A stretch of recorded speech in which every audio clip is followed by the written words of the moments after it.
Hello, Toy Collector fans! Universal Toy Collector here, and welcome to the channel.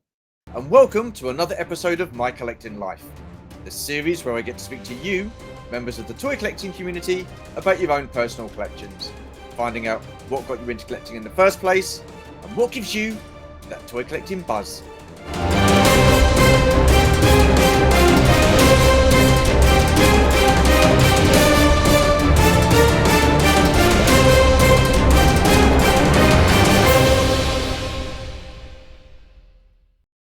So who do we have on this week's episode then? Well, why don't we find out? Sit yourselves down, make yourselves comfortable, and let's take a look and see what he's all about in a musical montage. Hey folks, I'm Largo, and this is Largo's Lair.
Okay, yet again, some really awesome pieces in the collection, and wow, what an intro. Everything about that intro just oozes class. And it's an absolute pleasure to welcome to the channel for the first time, Jim from Largo's Lair. How you doing, sir? I'm well. How are you, sir? Oh, I'm very good, thank you. And I'm delighted that you're here on the channel. It's fantastic to actually get to speak to you on a one-to-one basis. So really looking forward to the conversation. Well, appreciate the invite. No. Thank you for accepting. It's We say awesome we stuff, kind of awesome. rub elbows on the interwebs in different places and chats and things, so feels like we know Indeed, each we other. do. But Oh we've never no, chatted well, face to face, so or screen to I'll get screen. to it in a bit.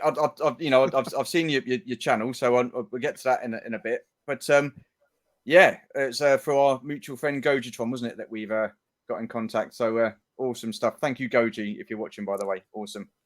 So I've got 10 questions for you. It's all about you, your collection, and your channel. So run time roughly about an hour. If we go over, it doesn't really matter. So if you're ready, we'll get on with the first question. All right.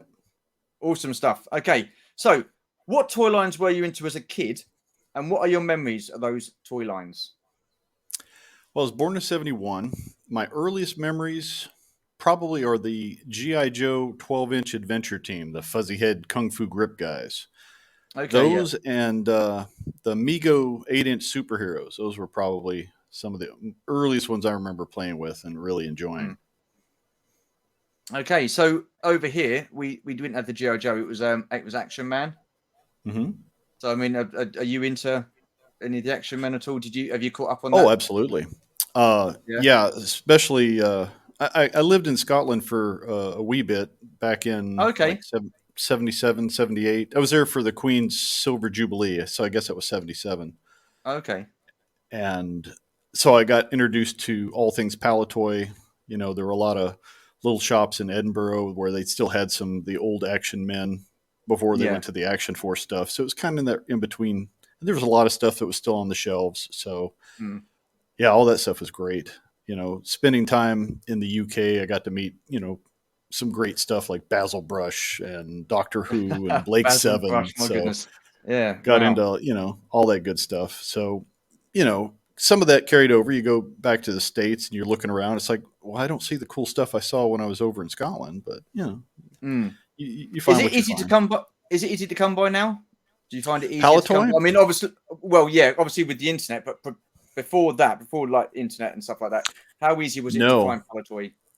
it was really difficult unless you went to a convention or a toy fair of some sort, and even then, it was pretty spendy. Um, Yeah. wasn't really easy. Nowadays, with the internet and everything, it does make it a tad easier, but it's pricey, especially because of shipping prices becoming Yeah. astronomical these days. Absolutely. Yeah.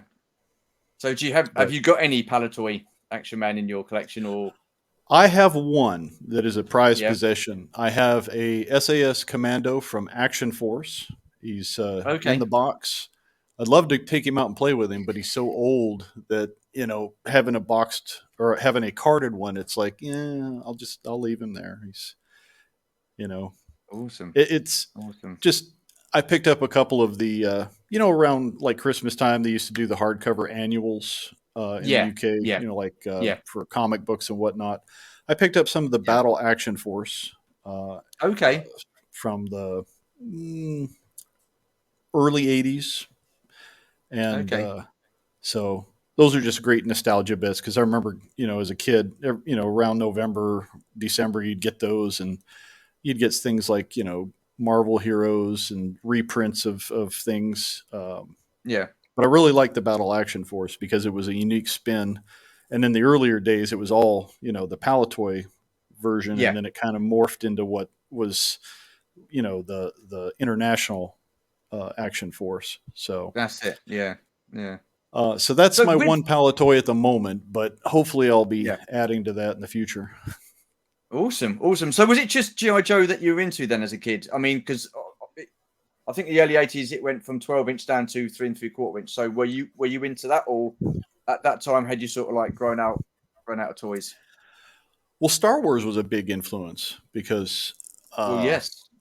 the big 12-inch guys ended in 1976. So I was Right. getting into Okay. just the tail end of that, and the little 3 3/4 guys hadn't come out yet, and then the in between time was all about Star Wars.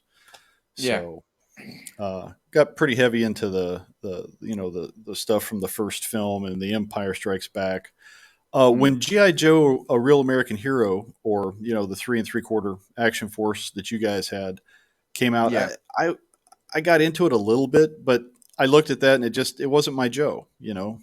It's just like Yeah. that wasn't your Action Man. It's like this. I don't know. So the scale didn't really do it for me. The vehicles were cool. I never really watched the cartoons and things. Later on, Okay. I got into the comic books and those were really good. So, Yeah. Yeah. What? but So, what were your first memories of Star Wars then, as a kid? wow. Well, Did when you it get the premiered, toys first, or did you see the film first, then get the toys? I got the toys Or first and then saw the film yeah. because when it premiered, Okay. I was in Scotland. And when we came back to the States, I had kind of missed the premiere in the cinemas. So I Okay. had to wait until Empire before I actually got to see it on the big Mm. screen. But in the meantime, they had like used to have books that came with a cassette tape, and they'd have like little story adventures.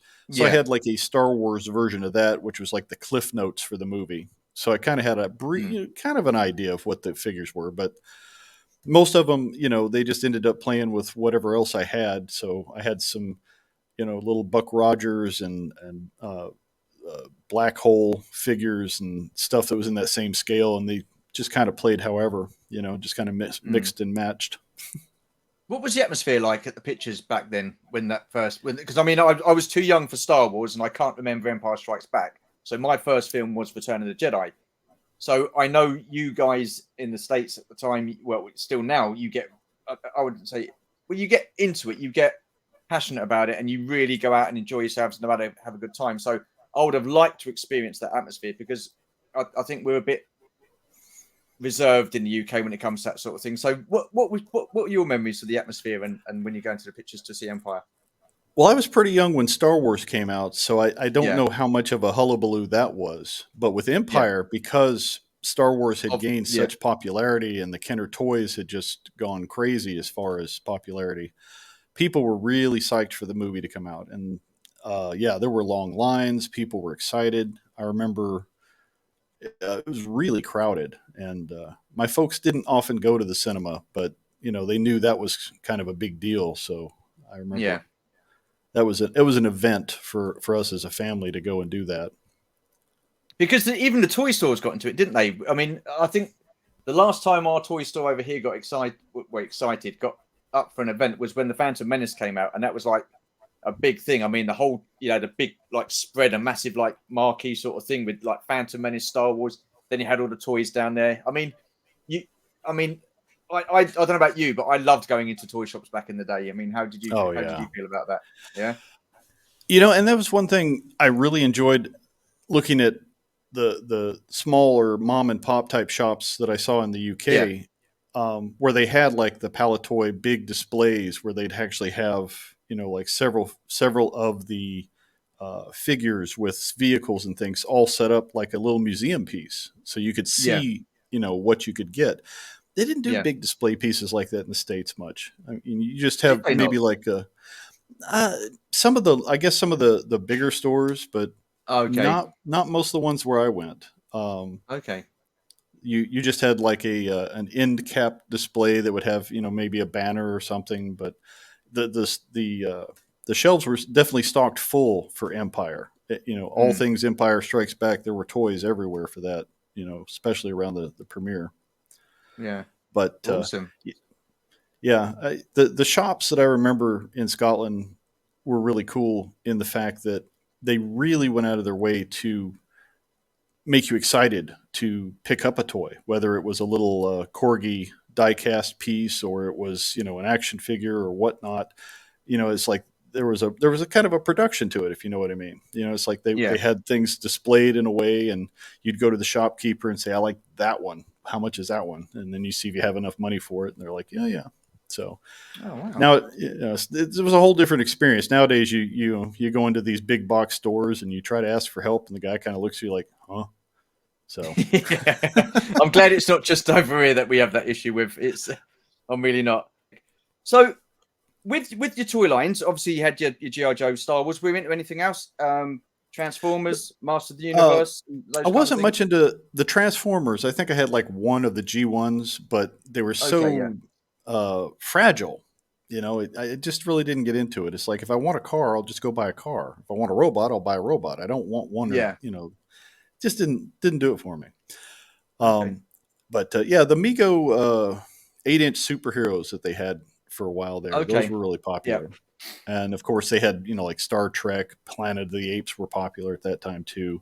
A couple of other, franchises that Mego had picked up over time, but mostly the superhero stuff. And then that plus, on the telly we had the Super Friends. I don't know if they broadcast those over there, the Hanna-Barbera cartoons with the. Oh yeah, we had Hanna-Barbera over here.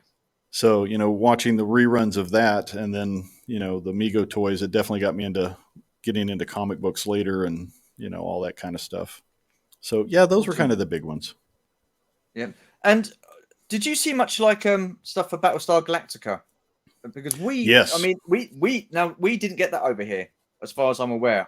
We hardly saw any Battlestar Galactica figures over here. So I mean, sadly, oh yeah, I loved the TV show, but sadly the toy line was kind of anemic. They had the little like the Colonial Viper and the Cylon Raider. You could get as little Mattel. I think it was Mattel. Yeah, the toy vehicles.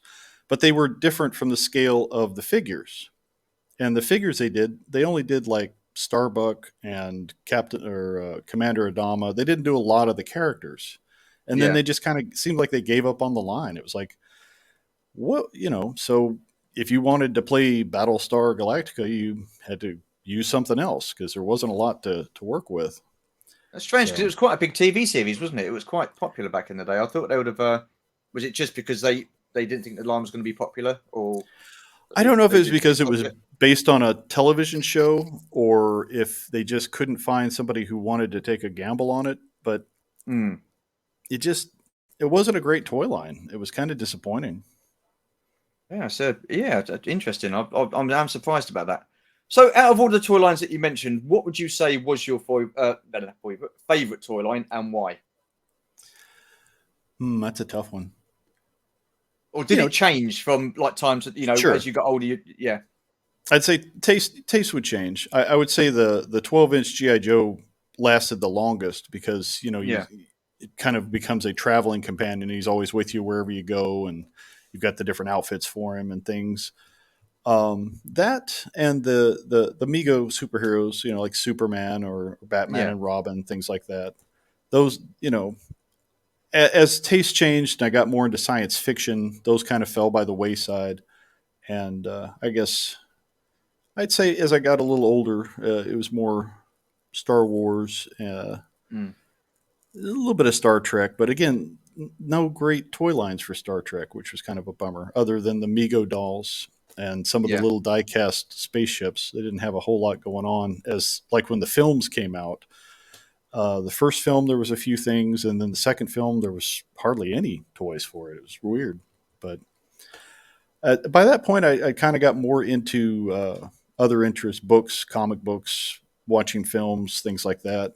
yeah, So you know, I'd say if anything, it was any kind of superhero toys that I could get my hands on. So like when the Kenner Superpowers collection came out in 85, 86, I was kind of at that age where I was kind of getting out of toys, but I loved yeah. superheroes. So I started collecting some of the favorites of those because it was a great line. But yeah, that's pretty much where my toy collecting ended as a kid was with superpowers and things like that.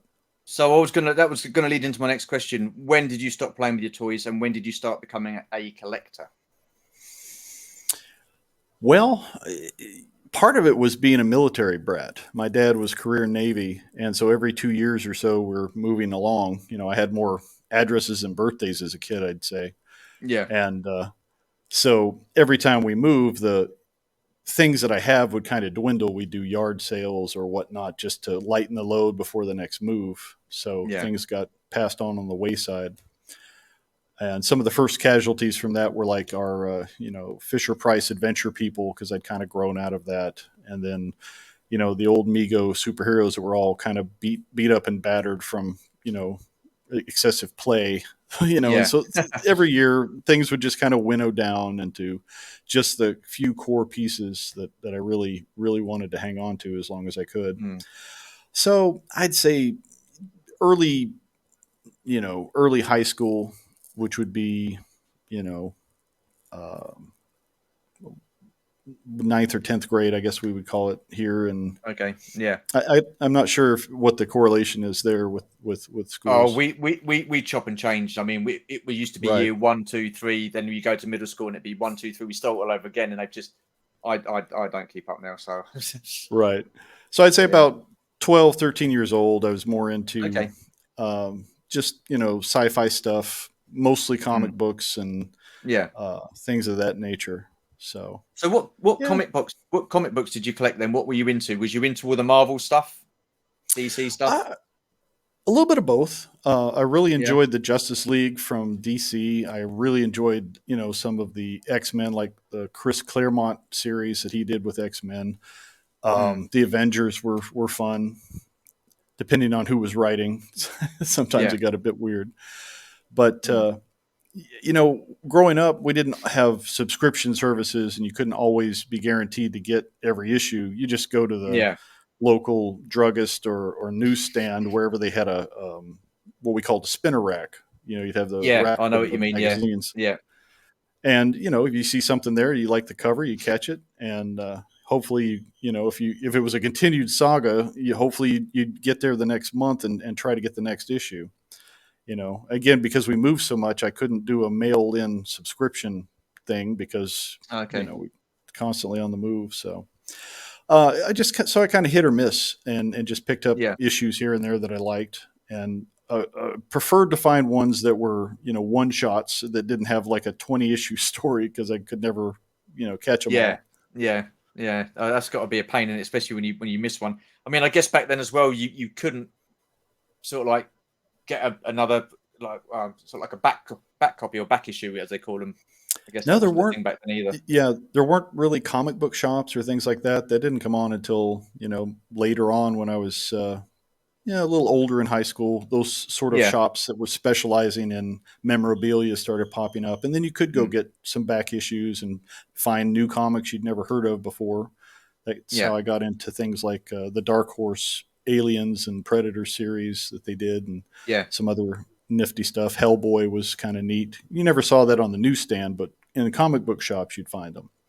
yeah, yeah, Um, so once I found a local comic book shop when they started coming around, I definitely got into collecting more seriously. yeah. Collecting back issues and series runs of comics I enjoyed. But Awesome.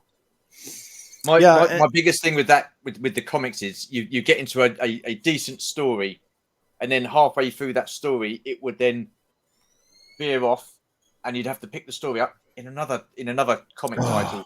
So then you're I doing the hated that. crossovers, and it was like sometimes. I mean, I was like with the GI Joe. I mean, I was getting about 3 or 4 different comics. It started off as one comic a month, and then it went to 2, 3, 4, and I was like, oh, this is just crazy. So I stopped because I had about 4 or 5 comics coming through a month, and it was at that time it was fairly expensive and stuff, and I had other things to sort of like pay out for. But how annoying is Right. that? Very. And it was kind of one of the reasons I liked the team books like X-Men Yeah, or Justice League, because you get a bunch of yeah, heroes in one book. You buy one yeah, subscription and carry that through. But yeah, after with DC, they got what crisis happy. They had these big crises, and they changed the multiverse and move things around. And then you'd have all yeah, these different crossovers, and it was like, yeah, we went through a couple of years there where it's like you had to buy 10 different issues just to read a story, and it was like, yeah. I didn't like that at all. I preferred. It gets confusing as well, doesn't it? Oh yeah, so I kind of get to a point where it's like, you know what, I'll just wait until they put it in a collected graphic novel, and I'll just buy that instead of trying to get the single issues. A lot easier, a lot easier. Because yeah, So it, it have you got got a lot of your comics and stuff from your childhood? So your toy. I know you said that you did some yard sales and you got rid of quite a bit. Is there anything that you've got from your childhood, comics wise, toy wise? no, everything I have now is stuff that I've picked up along the way. This is probably my third version of a collection over the Yeah, I'm years. with you on that. I know that. I know that feeling. Yeah, So yeah, yeah, nothing from childhood survived, and I got back into comics as an adult yeah, and picked up a few issues I liked, but then I started just mostly getting collected graphic novels, and yeah. then we everything went digital, and it's like, oh, I don't have to carry around 60 pounds of newsprint. I can just get it on my tablet or computer. That's nice. So you said about you not having any of your childhood toys. I don't have any of my toys from childhood, and to me, that kind of makes me a little bit sad. I'd have just like one item. I mean, I can sit and look at my vintage Star Wars and think that's fantastic. It reminds me of my childhood, but I know that I've had to buy that again so I can have it in my collection. If there's one thing, I would just love one figure, and that would have been it. It doesn't matter if it had been beat to hell. It would have just been on my shelf, and I could have said, "There's my one figure from childhood." Do you get any? Do you feel like that sometimes? Do you have regrets that Oh you've not got yeah. anything from your childhood? Yeah, My folks were not very materialistic. They were much about hold on to things loosely.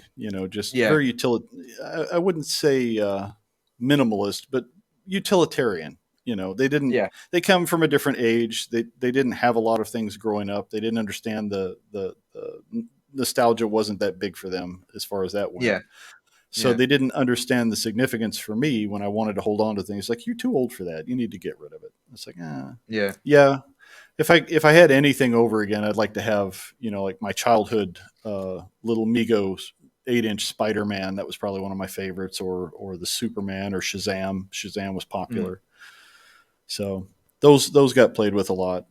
And yeah, you can, like you say, you can replace them. It's tough, but at least then something's being recycled and reloved than just yeah, going in a bin somewhere or a box. yeah.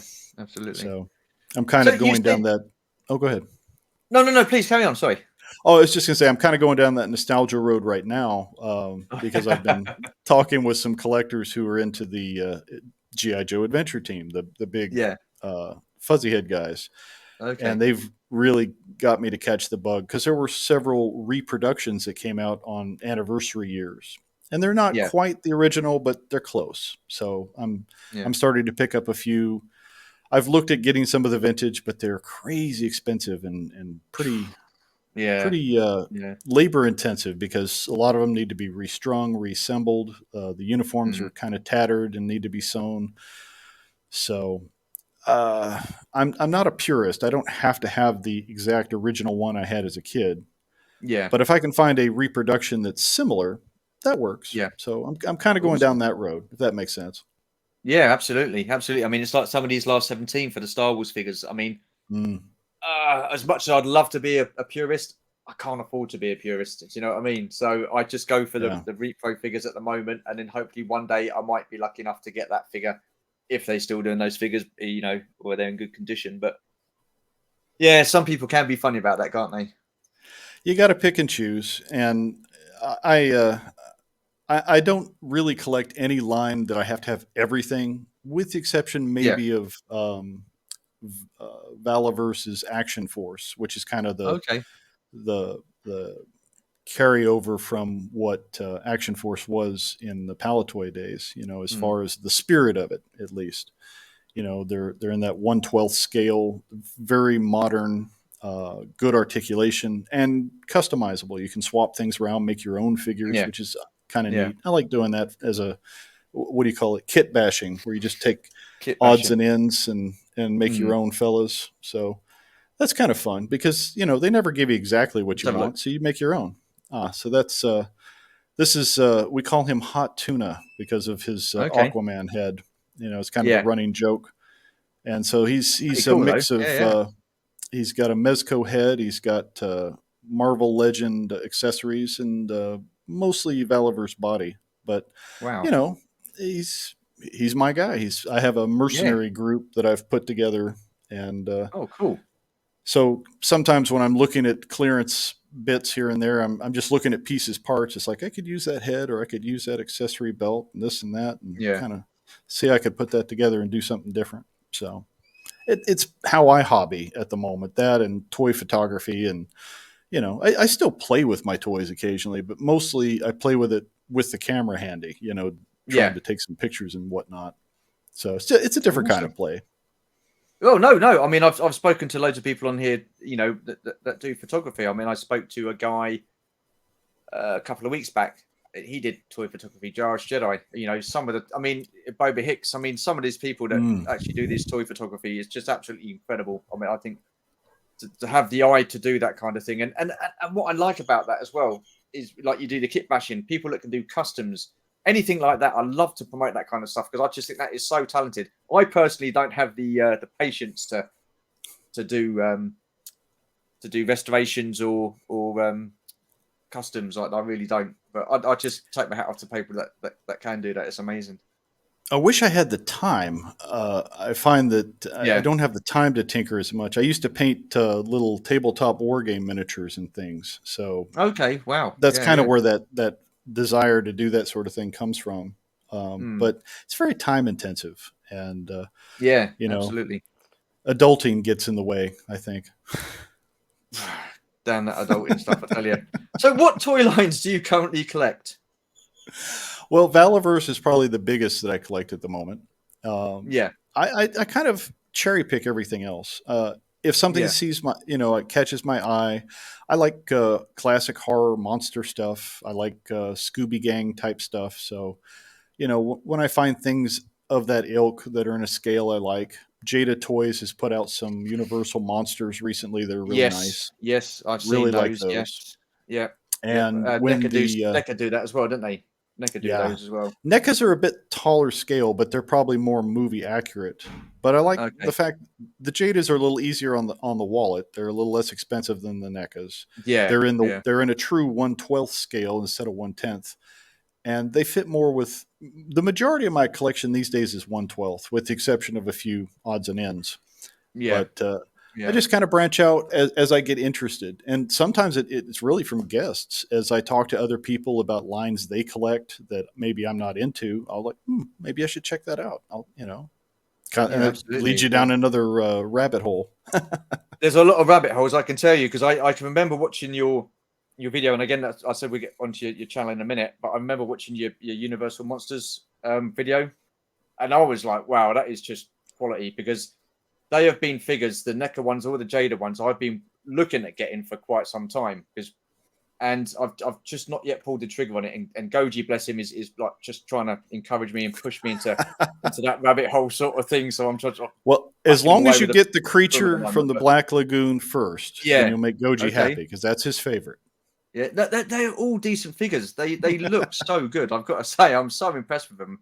Frankenstein, who else is there? Wolfman. Mm-hmm. Have NECA done a creature from the Black Lagoon? They have done that. Is what they have. Yeah. NECA, the NECA one hasn't come out yet, but it's been advertised. It'll be coming out later this year. Yeah. But the one Mego, again, like the old 8-inch superheroes, they did a whole line of horror ones. And they've done a lot of the British Hammer horror. The ones with Christopher Lee and the fellow who played Cushing. Yes, Cushing and Lee. Those two did so many movies together. They did. Yeah. There's some cool Mego figures of their Van Helsing and Dracula and Dr. Frankenstein and all that good stuff. So I love that kind of stuff. I really do. I just think it's so interesting. I mean, we went over to the States last year and we did Halloween Horror Nights at Universal. So because you celebrate your Halloween season for quite a long period of time. With the UK, it's just like one night. So we kind of try and get into that spirit over here, me and my wife. And we were watching all the old classic Universal movies like Frankenstein, the Bride of Frankenstein, Wolfman, the creature from the Black Lagoon, the second one they did of that. And do you know what? There was such a charm to watching those movies. And for me, it's like watching those movies, you don't have to have blood, guts, and gore all the time for a film to be scary. Sometimes you don't even need to see the creature for it to be just as frightening, suspenseful. And I love that kind of charm to those kind of films. That was something with the classic films, whether it be horror or suspense like Hitchcock, they would fade to black and leave it to your imagination. Sometimes that was more effective because I've got a vivid imagination. But, I kind of go both ways. I like the classics, but I also like the Hammer horror stuff, even though it was a bit gorier and more technicolor. Just a different take. Both are fun. Some can get a bit campy, when you're looking at it from, the perspective of now compared to when it was made. They were going for an earnest horror scare, and you look at the production values and things, and it's like, it's not really scary for me today, but it's cool, But I don't. The thing is with that, you could say that about most films, but you go back to. I mean, you look at Star Wars. I mean, Star Wars. the original one. Look how campy and cheesy that comes across. It still holds up, but some of the lines are as cheesy as hell. You look at the original Top Gun, and that was like in the 80s as well. I mean, how cheesy is that? But it was still a great film. And I don't know. There are classics like that. Even like some of the Godzilla films. Some of them are super camp, super cheese, and some of them were really well done. So I think it has a lot to do with the storytelling, and if the storytelling can transcend whatever the technical chicanery is, you don't care. It's like with Star Wars, you don't care if the special effects are tip top. You care about the characters. And Flash Gordon's like that for me too. I love those old timey. That was camp, but that was a great film. Yeah, super camp. But I love it. I'll watch it anytime I hear it's on. Things like that. Jaws is still scary, even though the shark, when you see him out of the water, it looks silly. Bruce, the mechanical shark, was terrible, but the way they shot it, it was horrifying. Still scares you. But the writing to the film, I thought, was absolutely fantastic. That was a very well written film, and that bit where all the three of them on the boat and Quinn's telling them about the USS the Indianapolis. That was a true story. Yeah, I know. But to have the foresight to put that in a movie about a shark, that was just absolute genius. And I love that film. I think it's probably one of my all-time favorite films. I think that is an absolute. Do you think these days films are getting lost to too much CGI? and not Yes. a good enough story. Yeah. I think that has been a big problem, especially because of all of the blockbuster superhero cinema. It was really Yeah. good when it started, Yeah. but they've gotten to the point where they've gotten away from the source material. They're too heavy on the CGI. There's not enough storyline, and it's just spectacle now, and it's sad. Yeah. Hopefully that pendulum will swing back, and we'll get some good independent filmmakers, rising and making some good cinema again. But right now, it's mostly just kind of a lot of noise and color, and Yeah. I can't remember the last time I was excited to go to the cinema. Just maybe Endgame was probably the last good Marvel film. Yeah, the Spider-Man ones were okay, but Mm. I remember when those first MCU years, you were really excited, and they'd have those little after the credit scenes and give you an idea of a little taste of the Yeah. next thing coming. Yeah. So like you'd see a hint of Cap's shield, or you'd see Thor's hammer. It's like, oh, that's coming next. That's going to be awesome. Yeah. I've got to But say, I did like the way they did the first three phases of the MCU all the way up to Endgame. I thought that was absolutely brilliant how they done that. You've got all those films. I think it was 22 in total. a lot, I would say. Yeah, yeah, and they all combined to tell one like overall story. I just thought that was absolutely amazing. And now I just don't think they've done that. I mean, you look at DC. They've not got their universe in order, have they, at the moment? It's just all over the place. They can't Yeah, seem to get a run of films going, can they? it's been a shame because they have great characters at DC. They just don't seem to Absolutely, yeah. have good screenwriters for some reason. And they've Mm, borrowed from some good comic book runs. I mean, yeah, what Nolan did, he borrowed heavily from Frank Miller's work on, The Dark Knight, Year yeah, One, things like that. You see hints of that with this newest The Batman movie. Wasn't mm, terrible, but you can't build a whole universe out of it. no. So yeah, they don't seem to have a good captain of the ship steering where they're headed. See, I Um, I thought the Nolan trilogy might have been the catalyst for that and the foundations to build a DC universe from those three films, but it just, like you say, failed to materialize. I think a lot of that had to do with Christopher Nolan. He didn't want it to be an extended universe. He wanted to do his three films, tell his story. He wanted to keep a very independent Batman that didn't have any other cosmic stuff going on about him. It was just, Okay, so that was kind of his vision. And I think that had a lot to do with how they steered it. okay, So, that's interesting. I didn't realize he was the one who wasn't too keen on doing that. So that's I've learned something new then. So thank you. Awesome yeah, stuff. he wasn't big on doing sequels in general. I mean, Yeah, so a lot of his films, he has a vision and puts it all into that and done. Inception is a good example. There would be no yeah, point to a sequel to that. It's all yeah, encapsulated. mm, And so I think that was kind of what he was going through with the trilogy. Sadly, with yeah, Heath Ledger's passing, he wasn't able to complete the oh, third film the way he wanted. But yeah. eh, it was good for what it was. And Oh, I guess absolutely. it's one of those things where if you take some of these cinema pieces and it's like, stop trying to build a universe, tell me a good story with this character today, and then Yeah. maybe I'll come back and watch another one. But Mm. everybody's so worried about trying to build six films out. It's like, you forgot to tell me a story in this film I came and paid to go watch. So Well, that's it. I mean, everybody's now concentrating because there's so much stuff coming out. They're all concentrating on what's mm, coming next. And like you say, they're not focusing on. And I think that's evident in quite a few properties at the moment. Definitely, especially like with Star Wars and the Phase 4 of Marvel. I'm not overly keen on at the moment. I'll still watch the films and stuff like that, but it's yeah, it's a shame. Do you have a sentimental or prized piece in your collection? hmm. I'd say yes. I have probably a few. Oddly, they're not all toys. I have several Okay. of the Action Force mission files, which were the comic books that Bobby Valla put out with the toy line, and I have a few Yeah. of them that are signed by Bobby Valla. So I Oh really wow. enjoy. When he first put out the comics, he would give people the option, if you order them from his online store, if you wanted him to sign them. Yeah. So any of the Yeah. copies that had covers that he did artwork on, I asked him to sign them, and So I have those on the wall next to where I have the Action Force display, and I'm Mm, very sentimental about that sort of stuff. Anytime there's a that's cool. personal connection with a creator or a writer or an artist, Yeah. it's a nice spin. And pieces that you get from friends. I'm trying to think what's a good piece. My Batmobile. I have a original 85 Batmobile that was from the Superpowers collection. One of Yeah. my favorite pieces from that time.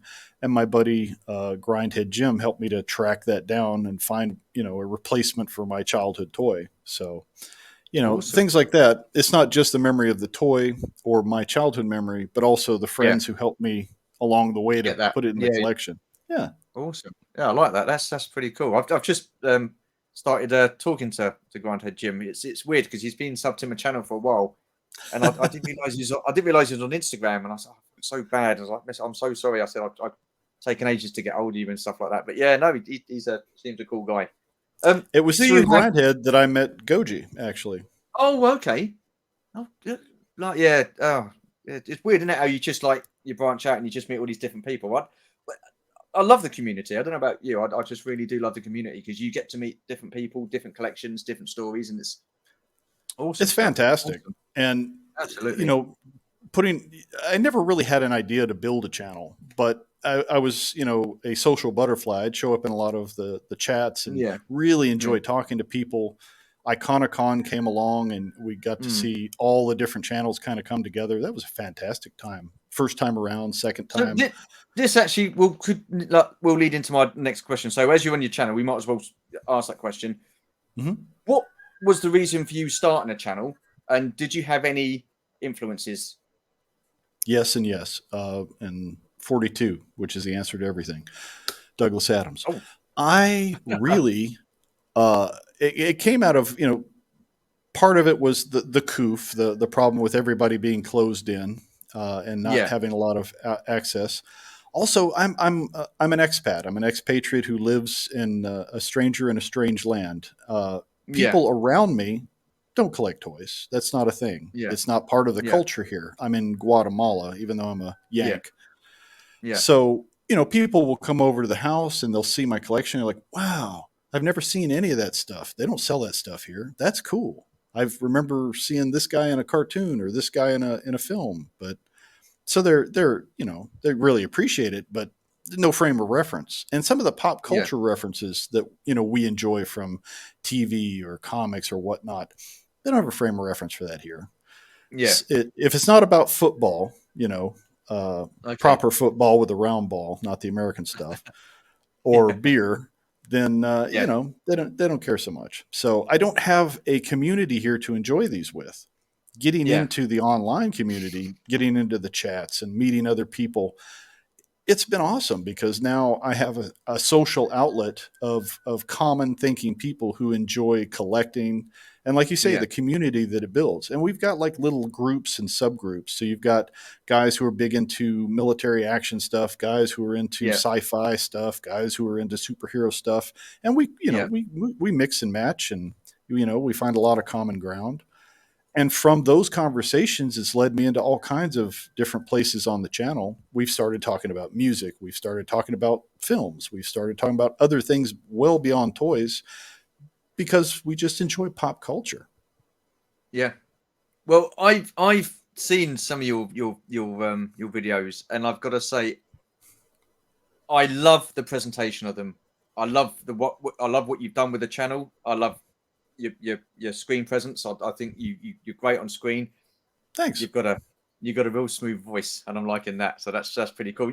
You're easy on the ear, Jim, is what I'm trying to say. And I just it just does it oozes class with your conversations and stuff like that. And it's a real interesting listen because, like you say, the way you display it, the guests you have on, and stuff like that. And if anybody's not subscribed to Jim's channel, then I will be leaving the link to his channels in the description below after this. But yeah, it's absolutely awesome. So, how long have you been doing your channel for properly?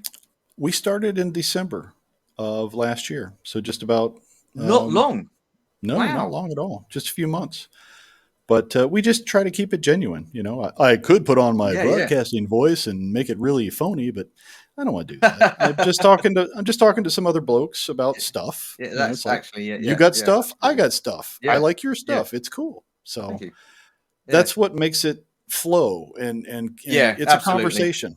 Once you get past the technology and dealing with the camera and the all the stuff that we have to deal with to have the conversation, you're just dealing with another person. Then I guess it's more casual. It's like Yeah, I I've get that. just Yeah, yeah. So I've gotten yeah. used to the medium instead of having to talk face to face with someone going through this. I try Mm. to I try to ignore the technology and just focus on who I'm talking to. If that makes sense. Yeah. I mean, I mean, technically wise, I'm not the greatest technically wise. I mean, you ask Goji, he will tell you I've had plenty of hiccups with technology, and much to his pleasure. But Ugh. yeah, I mean, I've been fortunate enough to meet people in the community, and recently I went to Star Wars Celebration. We had friends come over from the States. We had friends from around the UK, and we all just congregated together, and it was just absolutely fantastic. And for me, that really added to the experience, and that gave me, well, me and my wife, an experience that I think Celebration wouldn't have given us otherwise if we had gone. Do you know what I Yeah. mean? It's just added that extra dimension, and we just set up base camp at and a few tables at Costa Cafe. Then we just went off and did our own thing, then come back, and it was just fantastic. I mean, have you met any of the guys from the community yet, or were you planning to? Are you going to Joe Fest or anything like that? Uh, Not yet. I was planning to go to Joe Fest this year, but I am otherwise committed. I'm taking care of some dogs for a friend of mine, and Okay. it's like having more kids. They constantly need Yeah. attention. So, but Yes. I'm sending my co-host Wilhelm in my stead. So Okay. Wilhelm, who works on the channel with me a lot, who has Wilhelm Toy and Hobby, it's his channel. And Bjorn, one of our wrenches who takes care of the chat, they'll be going to Joe Fest in my stead, and they'll be taking some footage. And Wilhelm's been before.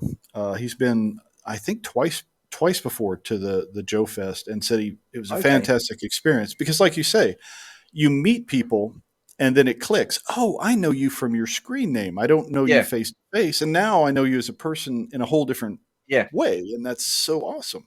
So Oh, that's kind of believe neat. it was really weird because I met like Scuba Pete for the first time, and we've Yeah, spent a lot of time chatting online and stuff like that. And I always, you know, speaking to someone online and seeing them face to face, you don't know if it's going to be awkward. There was no, and it was like that with the majority of the people. Well, in fact, all of the people that we met up at Celebration and these other conventions that we've been to around the UK, it is like you're just on screen, but you're there face to face, and there's no awkwardness or anything like that. And it's just it's I don't know. I just if love you that could kind of find a thing. way to bottle that enthusiasm that Scuba has for everything, he's just super cool. Absolutely, yeah, yeah. You could make a mint off of that because that's awesome. No, him and both him and Leslie were just absolute, a pleasure to be with, and it was, when he said last year or that he was going to Celebration, I was like, oh, well excited. I said, okay, we've got to go to Celebration. Scoob was going to Celebration, so we ended up meeting up. But yeah, it's fantastic. Um, Nice. I didn't realize that it was just. I didn't realize there's the three of you doing the channel. I thought it was just you. I know I've seen you with Wilhelm and stuff like that, but I didn't realize. So you collaborate together then? Yeah, we do. I used to collaborate with Bill from Weird Fantastic Toy Adventures. That's kind of where I cut my teeth learning to do a lot of this stuff. But Yeah. he does mostly stuff on the weekends, and I try to focus on the weekdays because that's when I have Okay. time available. Yeah. Um, Wilhelm and I, again, we met through Grindhead, and it was just part of that community of people we chatted with, and we just kind of click. And so we I like having him as a co-host on screen. I don't like to just be solo with somebody else or just by Yeah. myself monologuing. So a lot of times it's just for the company. I enjoy having him. As his work schedule diminishes, we're going to be doing some more things on his channel. We've got plans Okay. for doing like 3D printing for toy collectors and things like that. Oh He, wow. he he's a hobbyist 3D printer. He enjoys tinkering, and Yeah. he's got some great ideas. He just doesn't have the time to sit down and produce Yeah. content right now, but Yeah. it's on the horizon. We're working on it.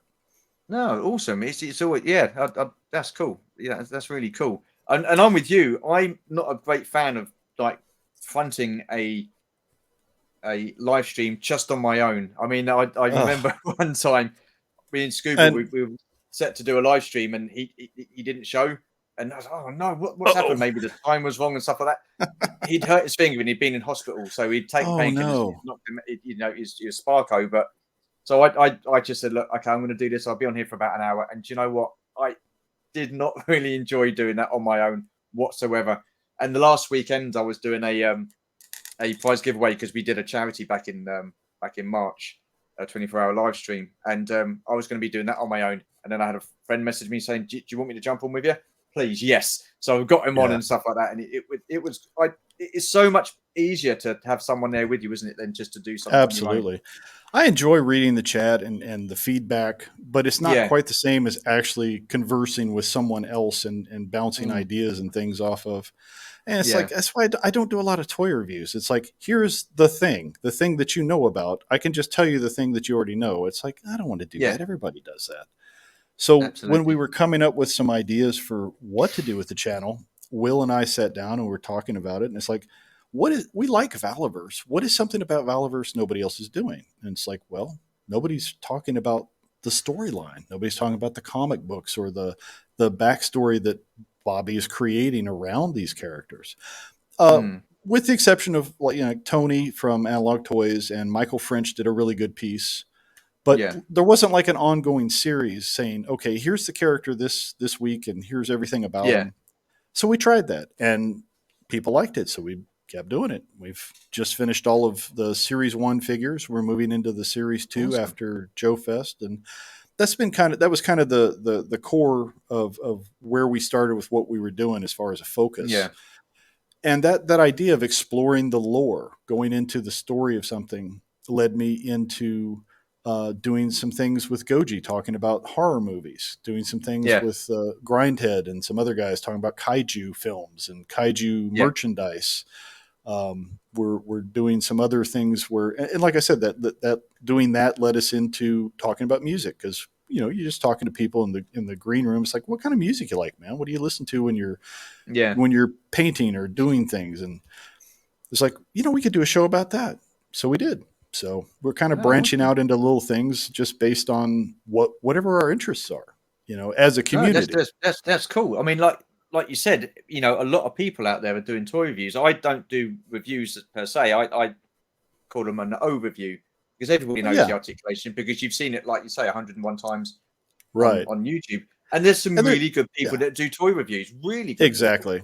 There's people I will go to watch to see a review before I buy something, but I don't Yeah. want to duplicate what they're doing. They're already doing it great. I don't need to do the same Yeah. thing. Yeah. Yeah. Just keep it simple. I just like Yeah. get my boxes, open them. Well, try and open them. Sometimes I struggle with that because they're damn difficult to get into, I've got to say. But Yes. yeah, I just show what I've got, moving my display around, do a room tour every now and again, and do like certain live streams, like one I've got one on, um, well, when have I got a live stream? I'm gonna, oh, I can't This remember, but I weekend do my sometime? weekly. Not this weekend, no, not this Coming weekend. up. This is a free weekend. It's coming up, but yeah, I don't know. I just do you get enjoyment out of it? Do you enjoy doing the channel? Obviously, I I would do. say yes. Otherwise, you wouldn't do it, would Yes. you? It's very time intensive to Yeah, yeah, uh, do it the format that I've chosen of doing the visual slideshows, having guests, trying to schedule guests, working with their schedule. It's kind of like herding yeah, cats sometimes. It's like trying to get people together and it could be a challenge. What I enjoy is, like I said, the social aspect. This is yeah. where I hang out. This is like my pub where I go and say, "Hey guys, how was your week?" Because Mm, I don't have close friends here in my community I can do that with, yeah, but I've got a good 20, 30 guys that I can get on and talk with online about stuff, and it feels familiar and comfortable, and I yeah, enjoy putting something out there. I guess the best advice I've gotten so far was from Grindhead Jim. He said, "Do the show you would want to watch." and other people will probably like it too. Don't worry about Yeah. a production. Just put something out there you enjoy and that you think is of quality, and it will be. It's like, oh, well, I could do that. No, well, you do it, and you do it very well. Thanks. Like I say, the presentation is just, and to be fair, that's why I was surprised when you said you've only been doing it a short amount of time, because the way you guys come across on screen, it's like you've been doing it for years. It really I'm is. used It's to a public very, speaking. it's a very polished production that you put out, and I It, really it's like that. it's I mean, you all. might think I otherwise, was gonna but say, yeah, it's all smoke and mirrors, Stu. It's not real. It's we're just stringing things together. I've got a beat up. blagging it. Yeah, exactly. But no, I did a lot of public speaking when I worked in the corporate sector, doing PowerPoint displays and talking with contractors and having to sell an idea. So some of those things carry over as far as presentation, how Yeah, how you speak to a crowd, even if you can't see that crowd. It's the same as if you're in front of a podium speaking to someone and you're showing a slideshow.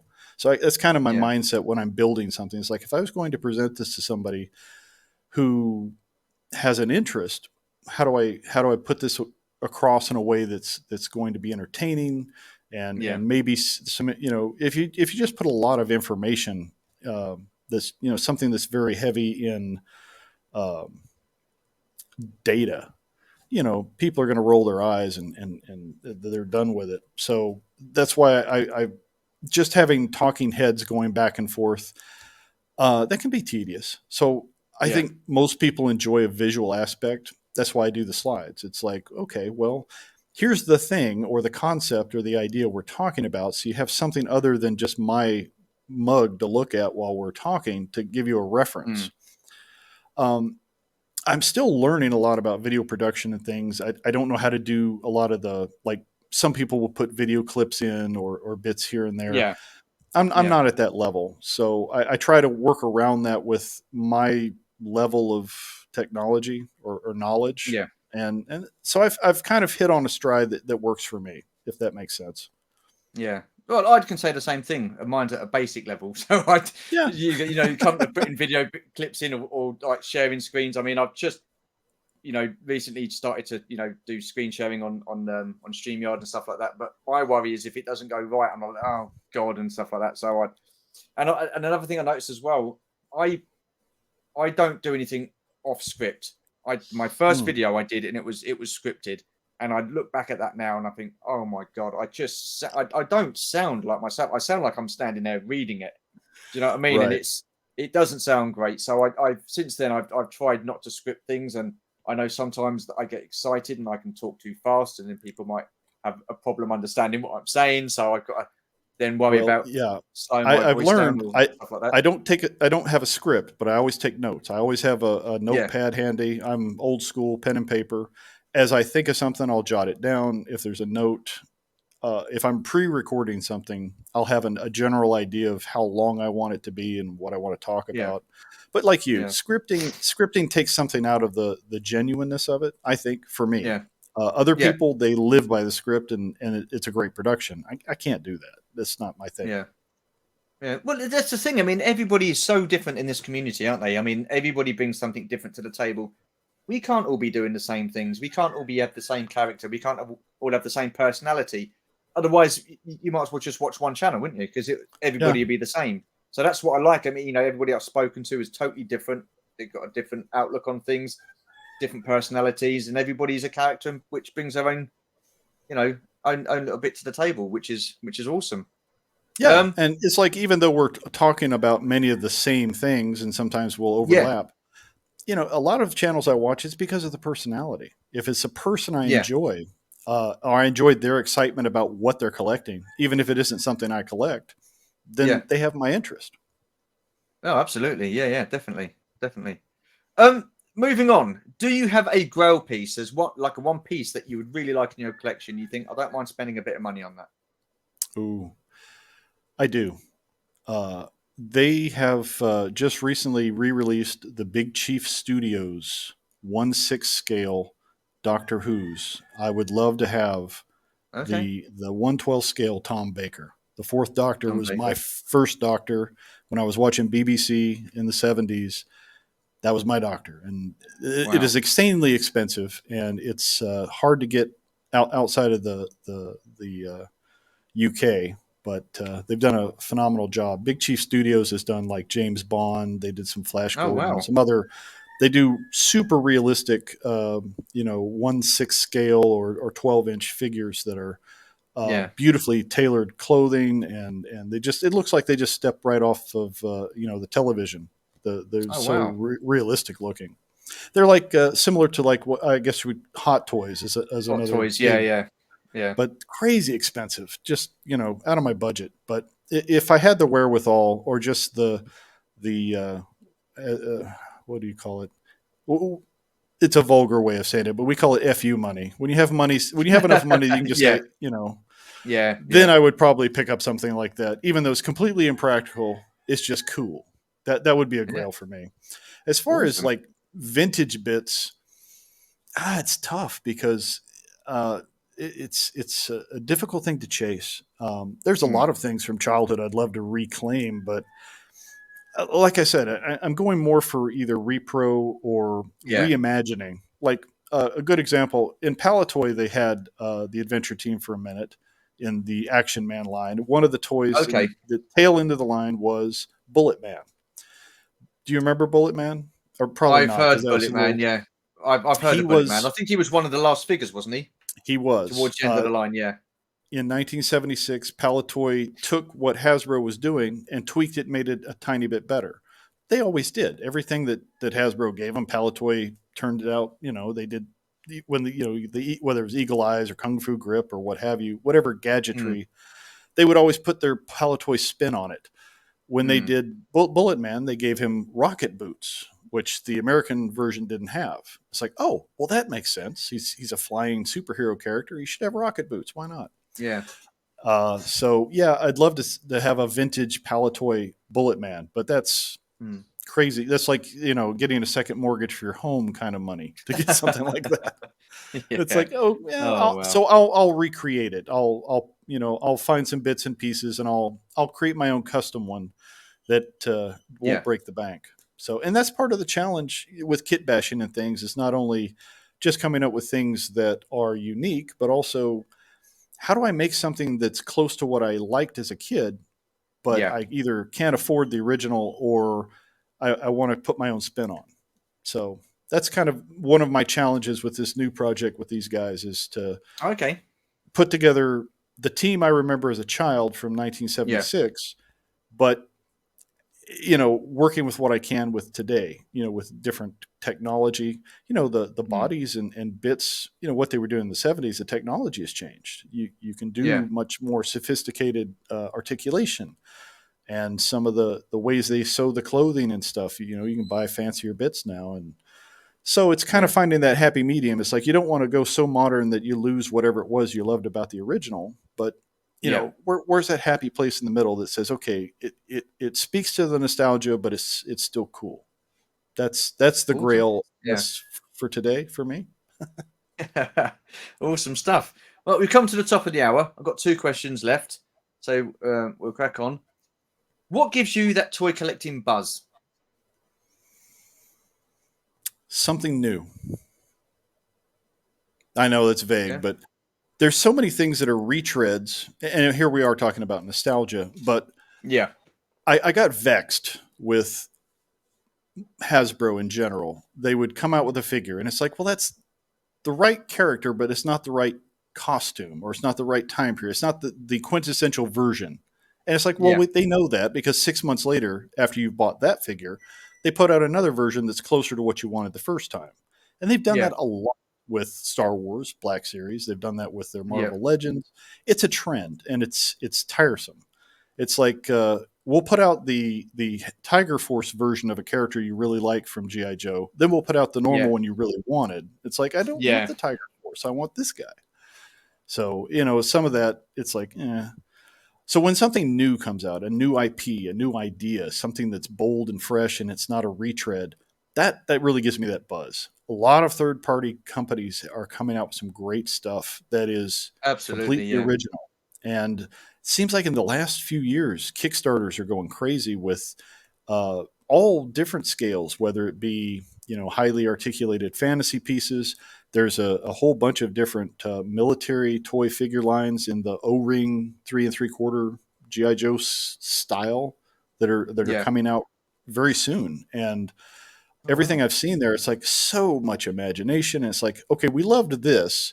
Let's make it better. Let's do our own story with that, and using that as the format, whatever version or scale of the toy is a way of Yeah. telling a story. It's storytelling. So good storytelling tied to a new idea gives me that good buzz. If I see a new toy and I'm like, I want to know the backstory of this guy. Who is this guy? He's cool. I know he's, and that was that way with Valaverse. I saw these figures come out. I was like, wow, that's a cool military line. And then he came out with certain key characters that have, very unique properties. It's like, I want to know who this guy is and what's his story and why is he here? And that led me into reading the comics and going down that rabbit hole. Yeah. No, I totally get that. I mean, I'm with you. I get annoyed with these big companies because they do what you said they do. They release the Tiger Force versions before they release their, original, outfits. Also, there's so many repaints as well, isn't there? So many repaints. Yes. So you just got to look at Star Wars and The Mandalorian with the amount of repaints and retooling or reuse of that same sort of like mold that they've done. It's frustrating. Clones, all the different types of Mandalorians and stuff like that. It's just or like when they'll rush to put out 6 inch as well. Right. With the 6 inch, the Black Series especially, they put out some of the classic characters, and the face technology wasn't great. They didn't catch the sculpt. So they put them out again with a better sculpt. It's like, well, I just bought these a year ago. Now I got to buy the same figure again because you got it right this time? Come on. Yeah. Well, that is listen, frustrating. it's frustrating for us. But, as toy collectors, we're the ones that are actually paying the money out to buy them. But, people like Hasbro, Mattel, Super 7, not making money. That's all it is, isn't it? It's a money-making machine. And they tune in to their customers' nostalgia because, like stuff like Star Wars, He-Man, Transformers, G.I. Joe. I mean, these properties are, practically 40 years old, and they're still going strong within today's collecting market. It's because they know that people like us are going to buy that kind of stuff. They're not aimed at kids, are they, these toy lines these days? No, not really. And the sad thing is, it seems like kids today, like my stepson, he's 13 going on 14. He could care less about toys. Toys I've bought him just sit and collect dust. He wants to be on his phone or playing video games. Absolutely. That type of interaction that we enjoyed, it's gone away. It seems to have, for the most part. Yeah, I'm with you. I think it has. I think it has. I mean, it makes you wonder what will happen to toy lines when our generation are like 30, 40 years time. What will happen to those properties then? Are people still going to be collecting them? What, are they just going to like, okay, well, that's that generation gone. No one's buying them now. So what happens? Well, even with us growing up, when Atari and Nintendo came out and suddenly you had these consoles you could plug into your television, did you play with your toys as much when you knew there was a video game sitting there? It's like, we kind of did it a bit too. We did, but back then, I mean, for me personally, I was limited to the amount of time that I spent because we only had one TV. Right. We don't have like 3 or 4 TVs in the house like people do these days. We had one TV. It was an hour at a time, and then that was it. Right. And then it was like, right off, I'm going to watch this, that, and the other. And, so we kind of appreciated it more, I guess, because when it was time to play it, then great, fantastic. But then that's a good point. I would like playing with my stuff. I love playing with my toys. I like going out in the garden or at the front and just playing in the woods and stuff like that. I wasn't one for sitting down really and playing games. To this day, I'm still not. I'll play it every now and again, but then I get motion sickness and headaches and stuff like that. And that's old age, but there you are. It's one thing I do miss was when there were good tie-ins to good either film or cartoon where you could have your toy with you, sitting next to you with your bowl of cereal in your pajamas, watching the cartoon, saying, okay, I can see him on the screen and I got him right here beside me. That is cool. Yeah, You had that with GI absolutely. Joe. You had that with Super Friends and a few other properties here and there, and that was a neat thing. Yeah. And I guess you kind of have that, but not so much today. Some of the newer properties. eh, Where do you? I mean, do you blame computer consoles and all that sort of stuff and mobile phones for the children, for kids' general lack of interest in toy lines these days, or do you think it's runs deeper than that? I think that's the biggest culprit. Social media in general Yeah. is as a Gen Xer, we came into it in this weird place where we remember telephones that still had a cord on them, and there like you say, one telly in the house, and you watched whatever Dad was watching, and Yeah. maybe you'd get to watch an hour here and there if you had a good program, and you only had three Mm. channels if you're in you had what, Yeah. ITV, BBC One, BBC Two. In the Yeah. States, we had like the big three networks. That was it. So, as technology has progressed and more choices and options have progressed, Mm. um, I think that's definitely changed these next generations. They've always grown Yeah. up with media in their face, whether it be a phone or a tablet or a computer screen or a television. It's always accessible all the time. So it changes their attention span. I think it changes how they consume content, if Mm. that makes sense. Yeah. They want Absolutely. they Yeah. they want things on demand. They want things to be a certain way, and if you can't hold their attention for 15 seconds, they're off to the next thing. So the idea of sitting down and actually doing imaginative play with a physical object and investing in that, I think maybe we've lost some of that I for I'm kids. I agree with you. I agree with you. I really do. I think it's such a shame. Um, you know, you, the, I said it was down to laziness, but then I was corrected by someone said it's not laziness, it's their attention span, and you've just hit that Mm. point as well. It is their attention span, and it's such a shame because it does not that it worries me because I'm not going to be here, but it just makes me wonder where these toy companies and toy lines will be in 20, 30 years time. There Interesting has to to be a point of connection, and I don't know if yeah it's for me. And this is going to sound grandpa-ish, but you know, when you take the time to actually play with your kids yeah and you make it an event, even if it's just after work, after supper, or a certain time, it's like, all right, we're turning off all the electronic stuff. We're going to sit down and play a war game on the tabletop, or we're going to yeah play GI Joe, or we're going to play Star Wars, or we're going to do something. Then maybe you can grab their attention and draw them in because it becomes a family event. yeah That might be a way to do it, but I don't know that that's feasible in today's culture. Does that make sense? No, well, it does. It does. I mean, I know times have definitely changed, and whether people have the time to do that, whether they get home from work and they just want to chill out and relax, and not have the kids hustle you sort of thing. I don't know. It's a strange world we are living in at this moment in time. But anyhow, enough of that. Let's crack on with the last question. What does your collection mean to you? Community.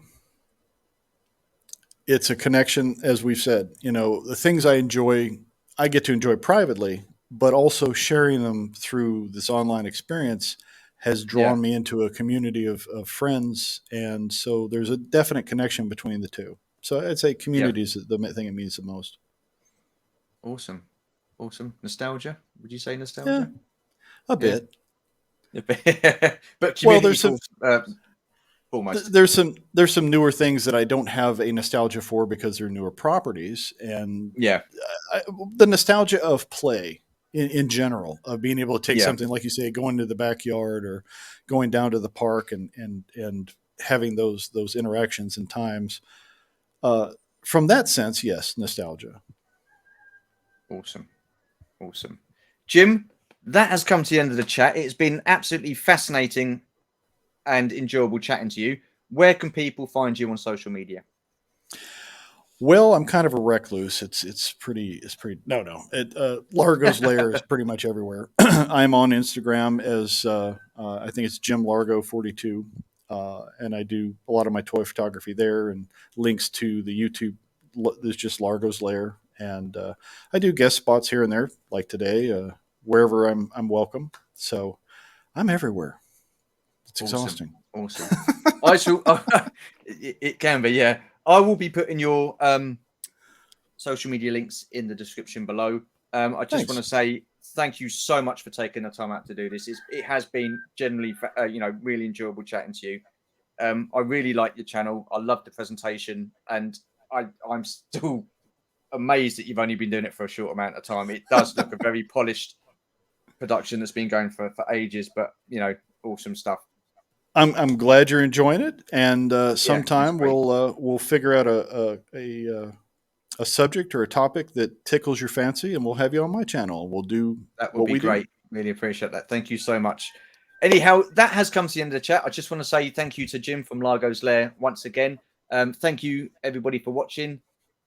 Take care, stay safe, and we shall see you in the next video. Bye for now.